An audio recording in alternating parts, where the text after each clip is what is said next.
नदीचा शांत किनारा आणि त्या काठावर उभं असलेलं एक पुरातन झाड, ज्याला आपण उंबराचं झाड म्हणतो. पण तुम्हाला माहिती आहे का, हे केवळ एक झाड नसून साक्षात भगवान दत्तात्रेयांचे पृथ्वीवरील जिवंत रूप आहे. या झाडाच्या पेशींमध्ये असं काय दडलंय की ज्याला गुरु चैतन्याचं द्वार म्हटलं जातं? आज आपण उलगडणार आहोत औदुंबर वृक्षाचे ते रहस्य, जे कदाचित तुम्हालाही माहीत नसेल. ही कथा सुरू होते सत्ययुगातून, जेव्हा भगवान नृसिंहाने आपल्या नखांनी हिरण्यकश्यपूचा वध केला. तेव्हा त्या राक्षसाच्या रक्तामुळे भगवंताच्या नखांमध्ये प्रचंड दाह आणि आग होऊ लागली. संपूर्ण ब्रह्मांड या आगीने थरथरू लागलं. तेव्हा माता लक्ष्मीने नृसिंह देवांचे हात औदुंबराच्या शीतल फळांमध्ये खुपसले.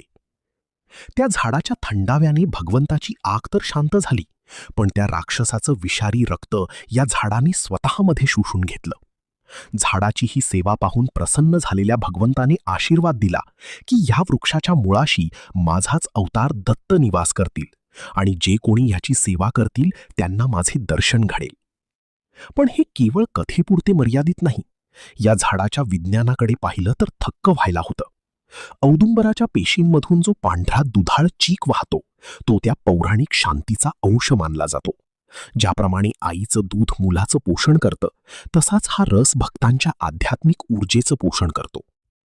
या झाडाचं दुसरं मोठं रहस्य म्हणजे ह्याला वर्षभर फळं येतात. विज्ञान ह्याला युनिक पॉलिनेशन म्हणतं, पण अध्यात्मात ह्याला निरंतर गुरुकृपा म्हटलं आहे. गुरूंची कृपा मिळवण्यासाठी कोणत्याही ऋतूची वाट पाहावी लागत नाही. ती या वृक्षासारखीच सदाबहार असते. म्हणूनच औदुंबर वृक्षाला पोर्टल म्हटलं जातं.